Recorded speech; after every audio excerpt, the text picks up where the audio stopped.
한 가난한 소년이 일을 마치고 집에 올 때마다 멀리 강 건너편에 있는 집이 황금 유리로 반짝이는 것을 보았습니다. 소년은 생각했습니다. 저 황금 유리로 된 집에 사는 사람은 얼마나 행복할까? 그러면서 자신의 처지를 보면 비참함 그 자체였습니다. 그러다 하루는 소년이 큰 결심을 하고 그 황금집을 찾아갔습니다. 그러나 그 집과 유리창은 황금이 아니었습니다. 창이 많은 그 집은 노을을 받아 황금빛으로 빛날 뿐이었습니다.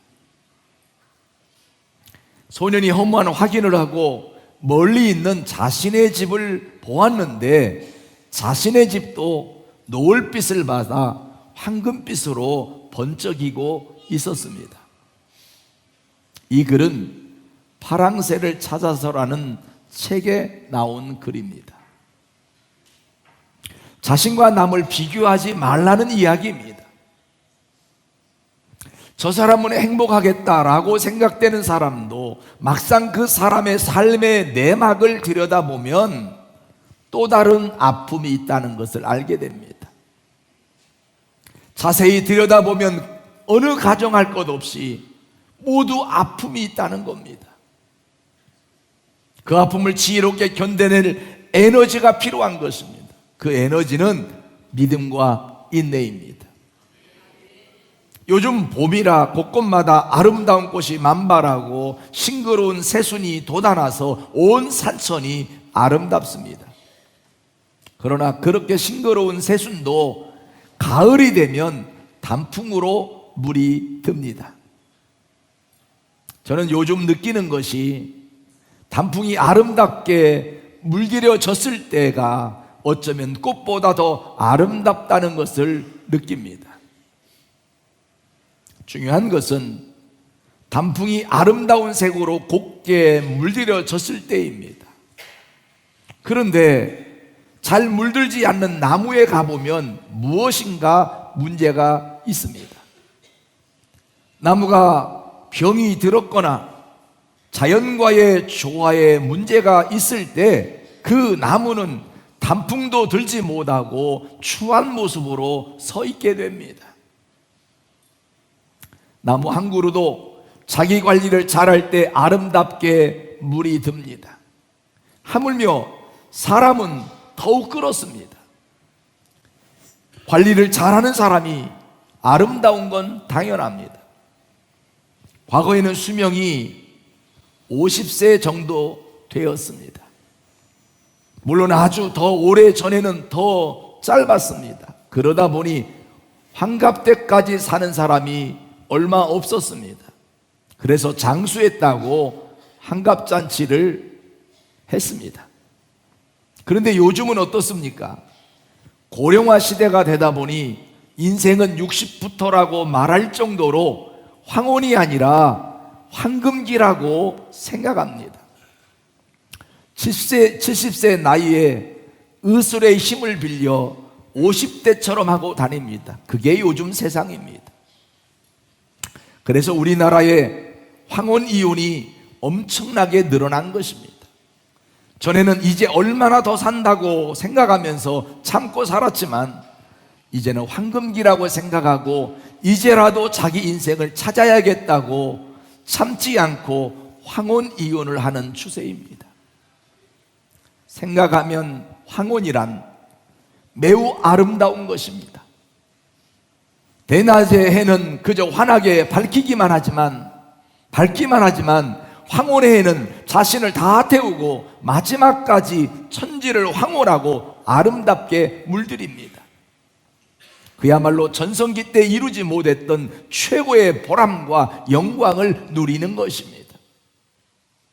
성경에서 보면 황혼을 황금으로 물들인 사람이 있습니다.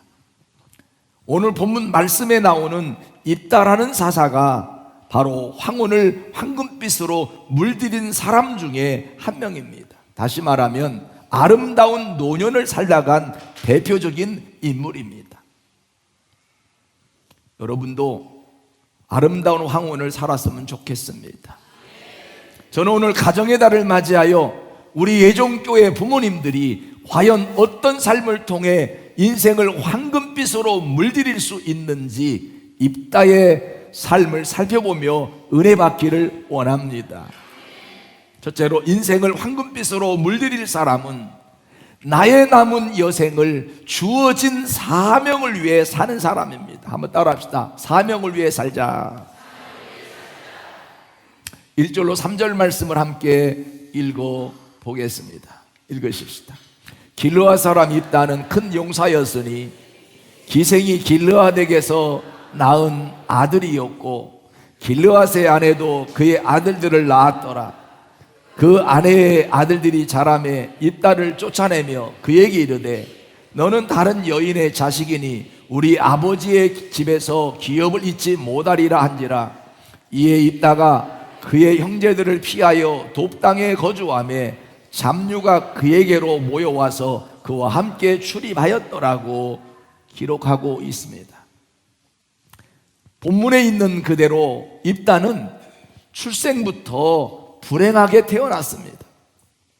길르앗이라는 사람이 기생과의 사이에서 낳은 아들이었습니다.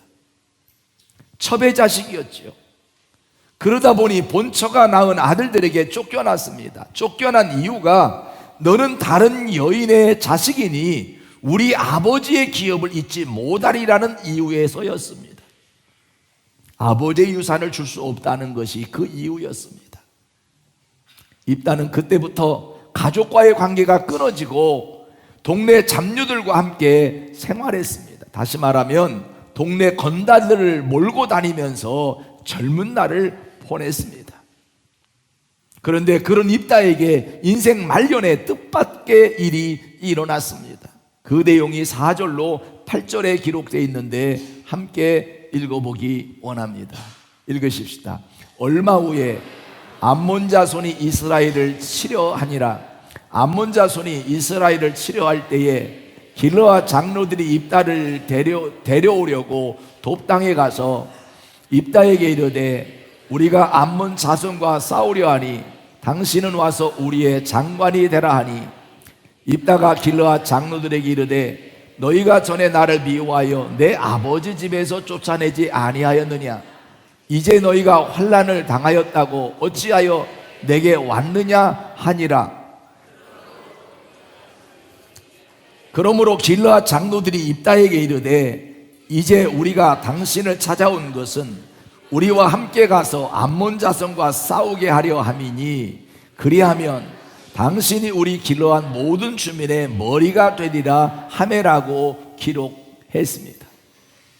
암몬 자손이 이스라엘을 침공해 오자 제일 다급해진 사람들이 바로 길르앗 거민들이었습니다.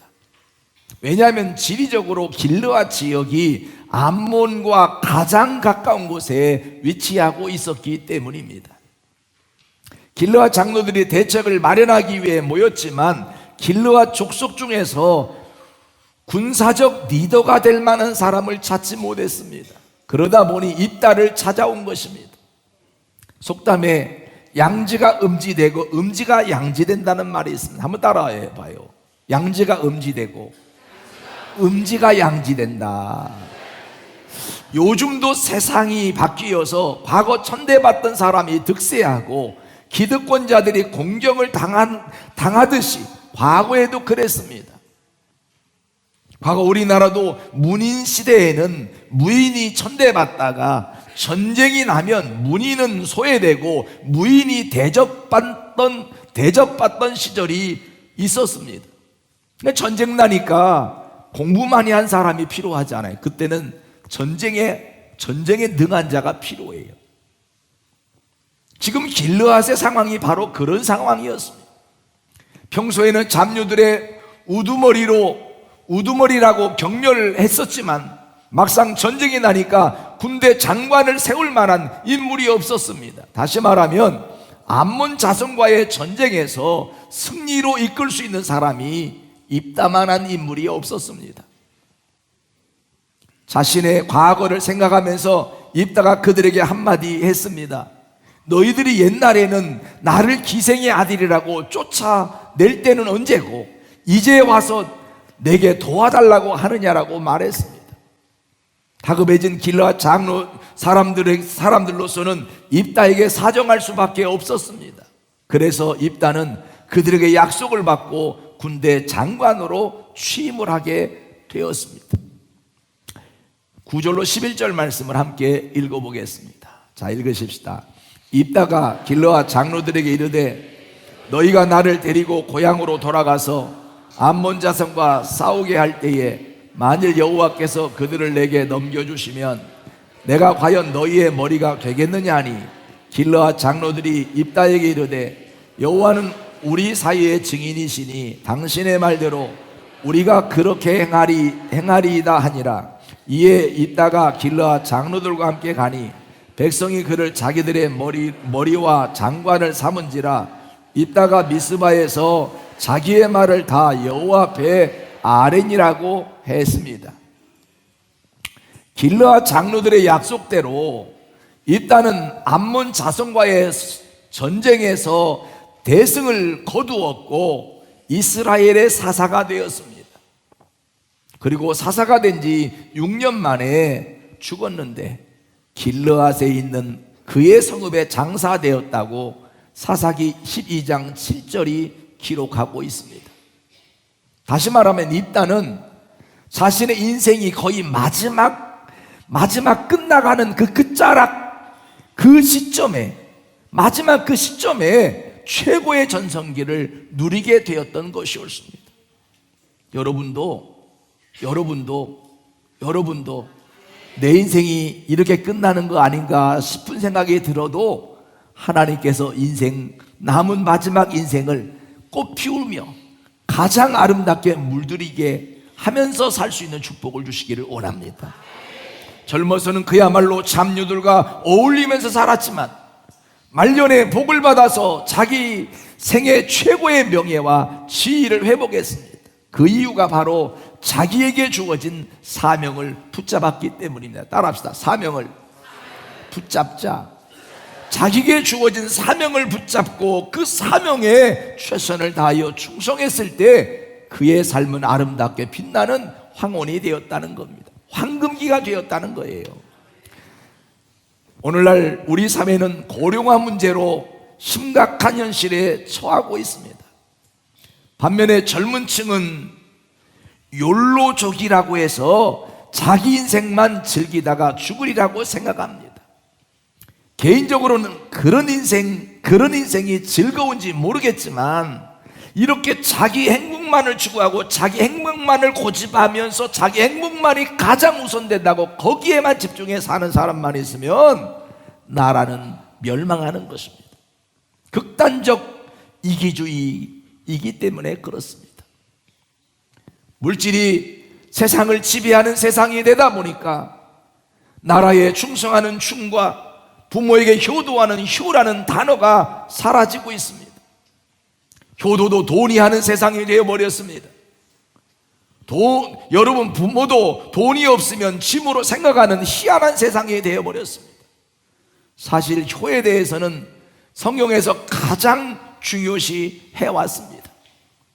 유교가 생기기 훨씬 이전에 하나님은 출애굽기 20장 12절에서 십계명을 지키라고 명령하시면서 제5계명에서 내 부모를 공경하라. 그리하면 내 하나님 여호와가 내게 준 땅에서 내 생명이 길리라고 부모 공경에 대해서 말씀하셨고, 또 신약 에베소 6장 2절로 3절에 보면 내 아버지와 어머니를 공경하라. 이것은 약속 있는 첫 계명이니 이로써 내가 잘되고 땅에서 장수하리라고 약속의 말씀을 주심으로 부모 공경이 이 땅에서 잘되는 복받는 비결이고 장수하는 길임을 알려주셨습니다. 그러므로 우리 기독교인들은 부모님을 위해서나 나 자신을 위해서 부모 공경을 해야 하는 것입니다. 그것이 부모도 잘되고 나도 잘되는 길이기 때문입니다. 여러분, 부모를 공경하면 부모가 기뻐하시죠. 하나님은 우리에게 복을 주셔서 우리가 잘 되지요. 그리고 그 모습을 보고 자란 자녀는 또 그렇게 할 것이기 때문에 나도 노년에 자녀들에게 부모 공경의 효도를 받게 되므로 나의 노년도 보장되는 역사가 일어나게 되는 것입니다. 그러므로 여러분 모두가 부모 공경을 잘해서 부모님도 좋고 여러분도 잘 되는 축복을 누리는 복 있는 여러분의 가정이 되었으면 좋겠습니다. 사랑하는 성도 여러분, 고령화 시대가 다 좋은 것은 아닙니다. 건강하게 살아야지 병들어 오래 산다면 그 오래 사는 게 무슨 의미가 있겠습니까? 여러분들은 죽는 날까지, 여러분들이 사는 날까지 하나님의 복을 받아 잘 되고 건강하게 살다가 천국 가는 축복의 성도가 다 되시기를 주의 이름으로 축복합니다. 그러나 입다처럼 사명의 기회가 주어지면 마다하지 말고 사명의 줄을 붙잡기를 주의 이름으로 축원합니다. 여러분, 나이가 많아서 교회에서 할 일이 없다고 생각하지 말아야 합니다. 성전에서 누군가가 흘린 음료수 흔적을 여러분 닦아내는 것이나 휴지를 줍는 것도 사명이요, 성전에 와서 목회 잘하게 해달라고, 교회가 부흥되게 해달라고 기도하는 것도 사명입니다. 교회에서 만나는 사람들에게 친절하게 인사하고 양보하고 이해하고 배려하고 축복하는 것도 우리의 사명입니다. 그뿐만이 아니라 여러분들의 자녀들과 손자, 손녀들이 건강하게 잘 자라고 예수 잘 믿게 해달라고 교회 나와 기도하는 것도 사명입니다. 시간 보낼 일이 없어서 탑골 공원이나 노인정에서 서성대는 것보다 교회에 나와서 기도도 하고 성전도 돌아보아 깨끗하게 하고 전도지도 돌리고 힘 있는 대로 봉사도 하고 내 자신이 예수님 이름으로 아름답게 물들 수 있도록 신앙을 점검해 보는 것도 중요합니다.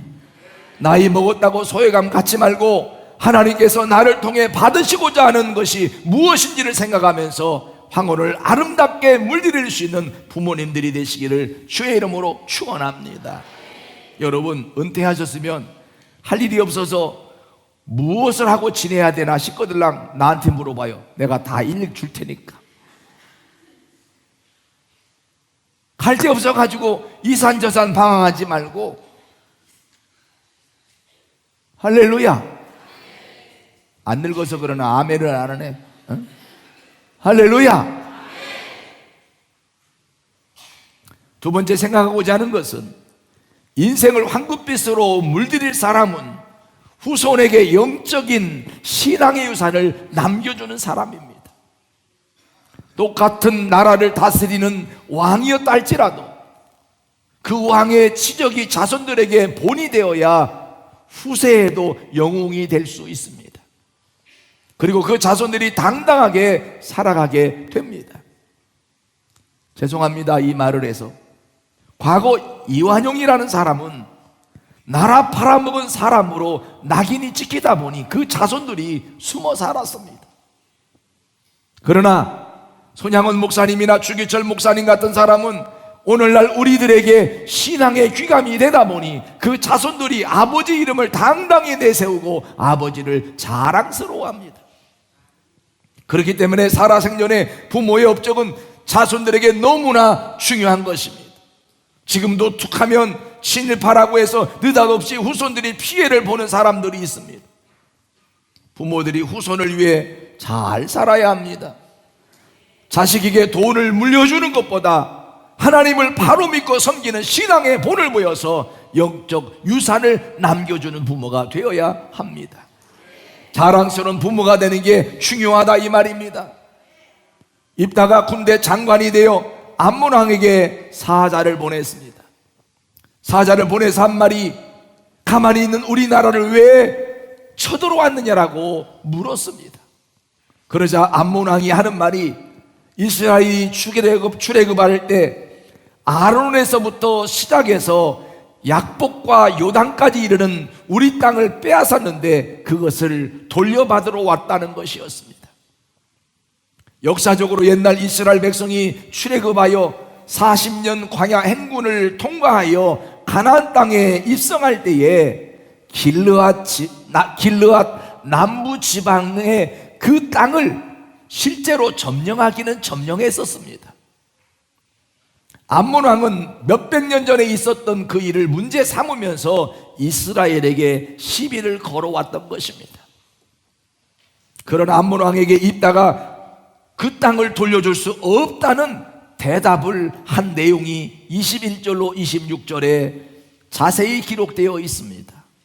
요약하면 세 가지 이유를 들어서 돌려줄 수 없다라는 대답을 하고 있습니다. 첫째는 이스라엘이 그 땅을 점령할 당시 그 땅의 주인은 암몬이 아니라 아모리 족속 시온 왕이었다는 사실이었습니다. 우리 한번 21절로 22절을 읽어보겠습니다. 읽으십시다. 이스라엘의 하나님 여호와께서 시온과 그의 모든 백성을 이스라엘 자손의 손에 넘겨주심에 이스라엘이 그들을 쳐서 그 땅 주민 아모리 족속의 온 땅을 점령하되 아르논에서부터 약복까지와 광야에서부터 요단까지 아모리 족속의 온 지역을 점령하였느니라고 했습니다. 다시 말하면 이 땅은 암몬 족속이 원래부터 거주하던 땅이 아니라 당시 아모리 족속이 살고 있던 땅을 우리가 점령한 것인데 왜 지금 와서 너희들에게 돌려줘야 하느냐는 논리입니다. 실제로 아모리 족속도 그 땅을 모압에게서 빼앗아 살고 있었던 실정이었습니다. 원래 너희들 땅이 아니었다 이 말이에요. 입다가 생각할 때 모압이 달라고 하는 것도 아니고 그 옆에 있던 암몬 족속이 자기 땅이라고 달라고 하니 억지 주장이라는 것이 옳습니다. 그야말로 일본이 독도를 자기네 땅이라고 내놓으라고 억지를 부리는 것과 같은 상황이었습니다. 두 번째, 돌려줄 수 없는 이유는 그 땅은 너희가 준 것이 아니라 하나님께서 이스라엘에게 주신 것이기에 돌려줄 수 없다는 것입니다. 그 이유가 23절로 24절에 기록되어 있는데 함께 읽어보겠습니다. 읽으십시다. 이스라엘 하나님 여호와께서 이같이 아모리 족속을 자기 백성 이스라엘 앞에서 쫓아내셨거늘 내가 그 땅을 얻고자 하는 것이 옳으냐? 내신 그모스가 내게 주어 차지하게 한 것을 내가 차지하지 아니하겠느냐? 우리 하나님 여호와께서 우리 앞에서 어떤 사람이든지 쫓아내시면 그것을 우리가 차지하리라고 말씀하셨다고 입다가 그렇게 대답을 했습니다. 다시 말하면 너희 암몬 족속이 너희 신의 능력으로 새 땅을 얻으면 너희는 그 신의 이름을 생각해서라도 끝까지 그 땅을 지키지 않겠느냐라는 말입니다. 마찬가지로 우리 이스라엘도 여호와 하나님께서 주신 땅을 함부로 내주지 않겠노라고 당당하게 말했던 겁니다. 하나님이 주신 땅인데 어떻게 내놓느냐 이 말입니다. 세 번째, 돌려주지 못하겠다는 이유는 이스라엘이 이미 그 땅에 거한 지 300년이나 흘렀다는 것입니다. 26절 말씀을 함께 읽어보기 원합니다. 읽으십시다. 이스라엘이 헤스본과 그 마을들과 야로엘과 그 마을들과 아로논 강가에 있는 모든 성읍에 거주한 지 300년이거늘 그동안 너희가 어찌하여 도로 찾지 아니하였느냐라고 기록하고 있습니다. 300년 동안 가만히 있다가 왜 이제 와서 호들갑을 떠느냐라는 이야기입니다.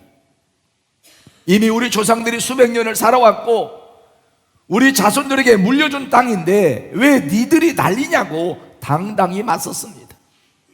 젊어서 동네 잡류들과 어울리며 주먹을 쓴 사람이었지만 신앙적인 깨달음이 남달랐다는 사실입니다. 여러분, 내가 어떤 환경에 처해 있든지 간에 신앙적인 깨달음이, 말씀의 깨달음이, 역사적 깨달음이 있는 자가 되시기를 주의 이름으로 축원합니다. 일단은 하나님께서 약속하신 대로 우리 민족에게 허락하신 축복은 절대로 양보할 수 없다고 말하고 있습니다. 하나님께 주신 영적인 축복을 절대로 너희에게 빼앗길 수 없다는 것입니다. 하나님께서 우리에게 주신 기업을 내 대에서 끊어지게 할 수 없다는 확고한 결단을 당당히 표현하고 있는 것입니다. 여러분에게 주신 하나님의 축복을 여러분 대에서 끊어버리고 자손이 그 축복을 받지 못하게 만드는 그런 일은 해서는 안 된다는 사실을 기억하시기 바랍니다.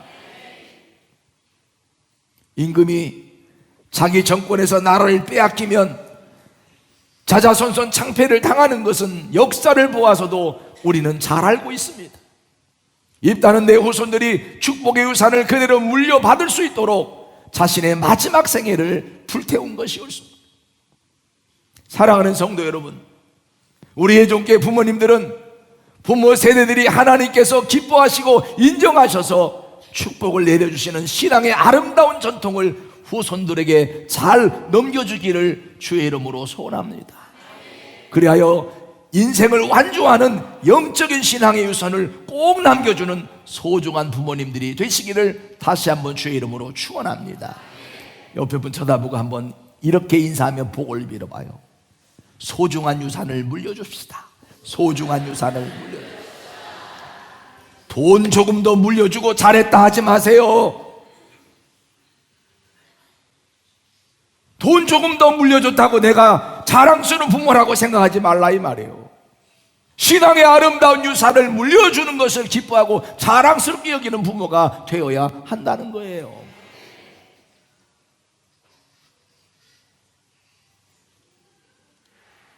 마지막 세 번째로 생각하고자 하는 것은 인생을 황금빛으로 물들일 사람은 하나님과의 서원을 다 갚아드리는 사람이라는 겁니다. 사람이 죽을 때가 되면 버킷리스트를 합니다. 평소에 살아서 꼭 해보고 싶었던 일들을 적어서 하나하나 다 해보고 인생을 정리하는 모습을 보게 됩니다. 죽음을 준비하면서 삶을 정리하는 모습입니다. 마찬가지로 우리 신앙인들은 부모가 되면 혹시라도 세상을 살면서 하나님과의 서원한 것이나 약속한 것을 못 지킨 것은 없는지 자기 자신을 돌아보아 이제라도 지키는 사람이 되어야 하는 것입니다. 왜냐하면 하나님께 서원한 것 지키지 아니하면 그것이 죄가 되어 축복을 가로막을 수 있기 때문입니다. 신명기 23장 21절 23절 말씀에 보면 서운한 것을 갚지 않고 미루고 그것을 갚지 않고 있으면 하나님 앞에 죄가 된다라고 기록하고 있어요. 그러나 서운한 거 갚아드리면 하나님은 또 다른 좋은 것으로 채워주시어서 우리의 삶에 하나님의 축복이 넘쳐나게 하시는 것이었습니다. 성경에서 보면 가장 아픈 서원을 지킨 사람이 있는데 그 사람이 입다입니다. 이 입다는 암몬 자손과의 전쟁을 하러 가면서 하나님께 서원을 했습니다. 여호와 하나님께서 암몬 자손들과의 전쟁에서 승리하게 하시오면 누구든지 내 집 문에서 나와서 나를 영접하는 그 사람을, 제일 먼저 나를 영접하는 그 사람을 번제로 드리겠다고 서원을 합니다. 번제라는 것은 전체를 완전히 데워서 드리는 제사입니다. 그렇게 하나님께 서원했는데 막상 자신이 전쟁에서 승리하고 집으로 돌아왔을 때 자기를 제일 먼저 맞으러 나온 사람이 바로 입다의 무남 동료 외동딸이었던 것입니다. 그야말로 참담하게 짝이 없는 노릇이었습니다. 시집도 못 보낸 딸을 번제로 바쳐야 했기 때문이었습니다. 제정신 가진 사람이 자기 자식을 손수 번제로 바치는 심정이야 어떠했겠습니까? 그럼에도 입다는 39절에 보면 그가 자기가 서운한 대로 딸에게 행하니라고 기록되어 있습니다. 하나님과의 결산을 하지 않고 죽음을 준비한다는 것은 결코 용납할 수 없었습니다. 하나님의 얼굴을 볼 수 없기 때문입니다. 입다는 하나님 앞에 자신의 부채를 남기고 세상을 떠나고 싶지 않았습니다. 사랑하는 성도 여러분, 5월은 어린이날, 어버이날, 스승의 날, 성년의 날, 부부의 날, 가정에 대한 모든 기념일이 다 모여있는 가정의 달입니다.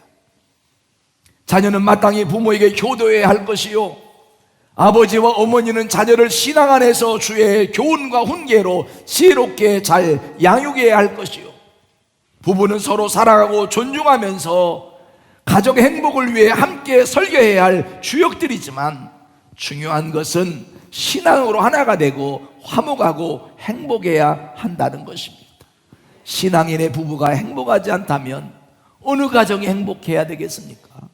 하나님 믿고 섬기는 신앙인의 부부가 행복해야 하나님이 기뻐하시는 거예요.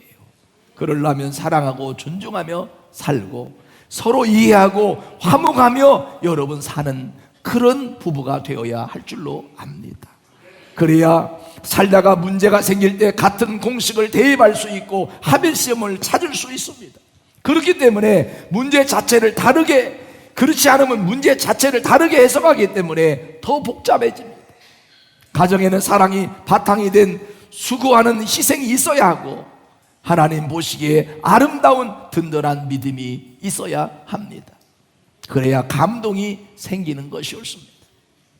옛말에 산은 못생긴 나무가 지키고 효도는 부족한 자식이 하고 나라는 힘없는 농부나 민초들이 지킨다는 말이 있습니다. 잘생긴 나무는 일찌감치 사람의 눈에 띄어 제목으로 쓰이고, 잘난 자식은 유학 가서 잘난 마누라 만나서 자기들 잘 살기 바쁘고, 회전의자에서 일하는 잘난 백성은 나라가 위기에 처하면 길을 알기에 챙겨서 도망가고, 힘없고 무식한 농부나 민초들은 그 자리를 지킬 수밖에 없다는 것입니다. 그러나 교회는 기도하는 믿음의 사람들이 지킵니다. 가정에서 효를 받는 것보다, 사회에서 경로 우대를 받는 것보다 가장 영광스러운 것은 교회에서 백발의 면류관을 받는 것입니다. 사랑하는 성도 여러분, 입다처럼 저와 여러분은 인생의 황혼에도 홈런 치는 인생이 되기를 바랍니다. 주어진 사명 잘 감당하고 후손에게 신앙의 아름다운 유산을 물려주고 하나님을 신뢰함으로 서운한 것을 갚아드림으로 마지막까지 황금빛으로 물들이기를 주님의 이름으로 축원합니다.